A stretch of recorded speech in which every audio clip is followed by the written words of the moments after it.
விஞ்ஞான சம்பந்த பெருமான் மடத்தில் உட்கார்ந்து இருக்கிறார்.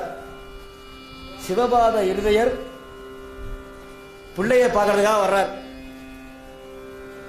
அப்படியே தங்க ஊஞ்சல் உட்கார்ந்து ஆடிட்டு இருக்கிறார் சுவாமி திருஞான சம்பந்தர். சிவபாத இருதயர் பிள்ளைய பார்த்து அப்படியே கும்புறார். பிள்ளை என்னப்பா நல்லா இருக்கிறியா, சாப்பிட்டியா கேட்கல, முந்திக்கிறார் திருஞான சம்பந்தர். ஐயர் எங்குற்றது, எம்முடைய அன்னை தோணியப்பரும் பெரியநாச்சியாரும் எவ்வாறு மகிழ்ந்தது, எப்படி இருக்கிறாங்க சாமி, சீர்காழி விட்டு வந்துக்கிறேன், எனக்கு பால் கொடுத்த பெரிய நாச்சியாரும் தோணியப்பரும் சௌக்கியமா இருக்கிறாங்களா அப்படின்னு கேள்வி கேட்டாரு. இப்ப சௌக்கியத்துக்கு ஒரு பாட்டு போட போறாரு. மண்ணில் நல்ல வண்ணம் வாழகா